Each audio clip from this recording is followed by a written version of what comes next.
Yo, thank you for joining. I really appreciate it. It's another day. It's 11:41 a.m. Pacific time. It's March 12th, 2026. Hope you're having a good day. Let's begin. Senate passes big housing reform bill with broad bipartisan support. In Washington, the Senate overwhelmingly passed a bipartisan housing reform bill on March 12th as both parties attempt to laser focus on affordability issues ahead of the midterm elections. The legislation, part of an effort to bring down home costs for everyday Americans, mostly would ban large institutional investors from competing with traditional buyers for existing single-family homes, a priority for President Donald Trump that he brought up during his recent State of the Union address. Among other things, it would also reduce some regulatory barriers to building and incentive affordable housing production by creating and providing grants to local governments and tribes.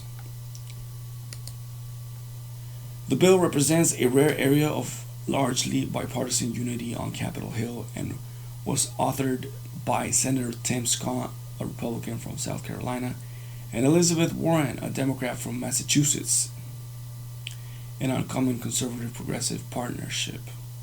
The bill passed 89 to 10.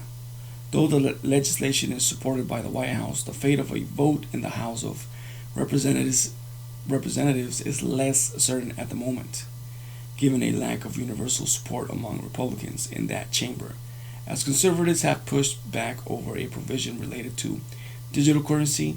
Still, the House passed its own different version of the same bill last month, with 390 members in supporting of it. In an interview March 11 on CNBC's Squawk Box, Scott said he thinks the legislation will ultimately also pass the House. "We think we've given the sweeteners necessary," he said. Senate Majority Leader John Thune, Republican from South Dakota, told reporters before the vote it's possible the legislation may need to be workshopped more to look like the House version. But the quickest way to get this done would be the approval of the Senate passed bill.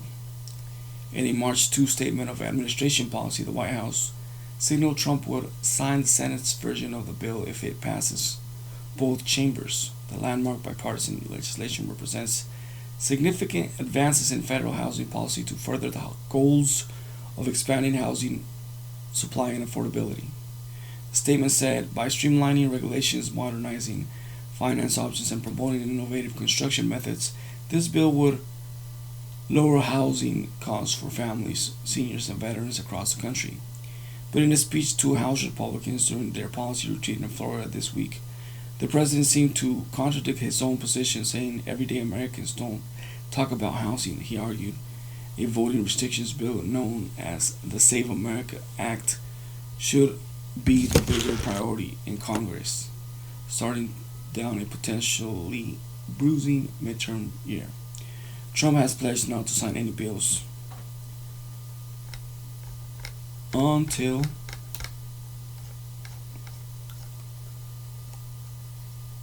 Trump has said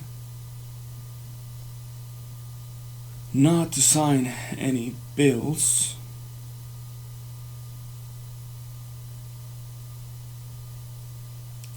apart from funding for the Department of Homeland Security unit until Congress approves the SAFE Act. The legislation, which is not expected to survive the Senate's 60-vote threshold in its current form, will come up for a vote next week.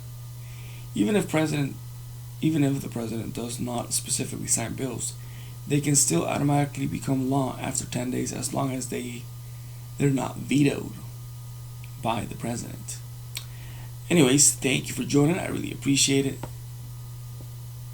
Smash that like button, subscribe to the channel, comment down below, and know what you think. Follow me on Instagram, the Studio 11. Follow me on X, the Studio 2020. I like to say Twitter. Follow me on Twitter. Thank you for joining. Of course, I'll see you on the next one.